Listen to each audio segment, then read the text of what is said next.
নমস্কার, জ্ঞানময়ী গীতায় আপনাদের স্বাগত জানাই। শ্রীমদ্ ভগবদ গীতার দ্বিতীয় অধ্যায় সাংখ্যযোগ। 38 নম্বর শ্লোকটি হলো সুখ দুঃখে সমকৃত্বা লাভালাভৌ জয় জয় তত যুদ্ধায় যুজিবাস্ব নৈবম পাপম বাপসিয়াসি।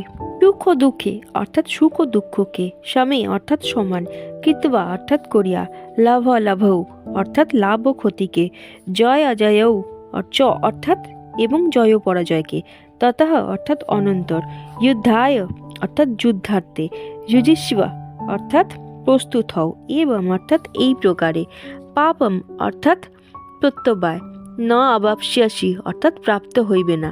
পুরো কথাটি কি হলো?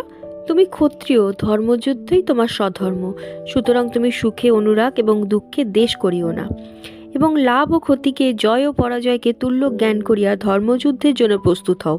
এইরূপ করিলে গুরুজনাদি বজ্জনিত প্রত্যবায় তোমার হইবে না। 39 নম্বর শ্লোকটি হলো এষা তেহ বিহিতা সাংখ্যে বুদ্ধির যোগে ত্রিমাম শ্রেণু বুদ্ধিয়া যুক্ত ইয়া পার্থ কর্মবন্ধং প্রহাস্যাসি। এষা অর্থাৎ এই, তে অর্থাৎ তোমাকে, অভিহিতা অর্থাৎ কথিত হইল, সাংখ্যে অর্থাৎ আত্মতত্ত্ব বিষয়ে, বুদ্ধি অর্থাৎ জ্ঞান, যোগে অর্থাৎ কর্মযোগ বিষয়ে, তু অর্থাৎ কিন্তু, ইমাম অর্থাৎ এই বা এই বক্ষ্যমান জ্ঞান, শৃণু অর্থাৎ শ্রবণ করো, বুদ্ধিয়া অর্থাৎ বুদ্ধির দ্বারা বা জ্ঞানের সহিত, যুক্ত অর্থাৎ যুক্ত হইলেন, ইয়া অর্থাৎ যে, পার্থ অর্থাৎ হে অর্জুন, কর্মবন্ধম অর্থাৎ কর্মবন্ধন, প্রহাস্যাসি অর্থাৎ ছিন্ন করবে। তাহলে পুরো কথাটি কি হলো? তার আগে মনে করিয়ে দিই যে শ্রী ভগবান অর্জুনকে দ্বিতীয় অধ্যায়ের 11 থেকে 30 নম্বর শ্লোক পর্যন্ত তত্ত্বজ্ঞানেরই উপদেশ দিয়েছেন। এখন শ্রীকৃষ্ণ বললেন, হে পার্থ, সাক্ষাৎ শোক মোহাদি সংসার হেতুনাশক সাংখ্য নামক তত্ত্বজ্ঞানের উপদেশ তোমাকে দেওয়া হলো। এখন কর্মযোগের কথা বলিতেছি, শ্রবণ করো। তার আগে বলি, এরপর শ্রী ভগবান 40, 41, 45 ও 53 নম্বর শ্লোকে সেই উপদেশই দেবেন। ফলাকাঙ্ক্ষা পরিত্যাগপূর্বক ঈশ্বরের আরাধনার্থ অনাসক্তভাবে কর্মানুষ্ঠানকে কর্মযোগ বলা হয়। এরপর শ্রী ভগবান বলছেন, নিষ্কাম কর্ম বিষয়ক জ্ঞান লাভ করিলে তুমি ধর্মাধর্মরূপ কর্মের বন্ধন হইতে মুক্ত হইবে। এই মুক্ত প্রসঙ্গে আরও কয়েকটা কথা বলি।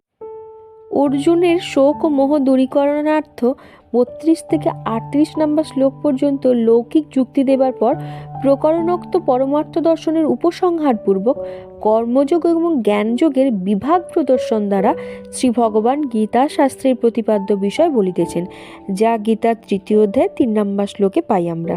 40 নম্বর শ্লোকটি হলো নেহা বিক্রমণা সহস্তি প্রত্যবায় না বিদ্যতে স্বল্পমপ্যস্য ধর্মস্য ত্রায়তে মহত ভয়াত। ইহ অর্থাৎ ইহাতে, এখানে মুখ্য মার্গরূপ নিষ্কাম কর্মযোগ, অবিক্রমপ নাশহ অর্থাৎ আরব্ধ কর্মের নিষ্ফলতা, ন অস্তি অর্থাৎ নাই, প্রত্যবায় চ অর্থাৎ এবং পাপ, ন বিদ্যতে অর্থাৎ হয় না, সু অল্পমপি অর্থাৎ অতি অল্প মাত্রাও, অস্য অর্থাৎ এই, ধর্মস্য অর্থাৎ ধর্মের বা নিষ্কাম কর্মযোগের, ত্রায়তে অর্থাৎ ত্রাণ করে বা রক্ষা করে, মহতঃ অর্থাৎ মহা, ভয়াত অর্থাৎ ভয় হইতে। তাহলে পুরো কথাটি হলো, এই মোক্ষ মার্গরূপ নিষ্কাম কর্মযোগে কোনো প্রকার প্রচেষ্টা নিষ্ফল হয় না এবং বৈগুণ্যজনিত প্রত্যবায় হয় না, কারণ উক্ত কর্ম ঈশ্বরের উদ্দেশ্যে অনুষ্ঠিত হয়।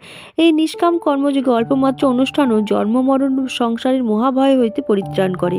আজ তবে এই পর্যন্তই থাক। আজ আমরা দ্বিতীয় অধ্যায়ের 38, 39 এবং 40 নম্বর শ্লোক সম্পর্কে আলোচনা করলাম।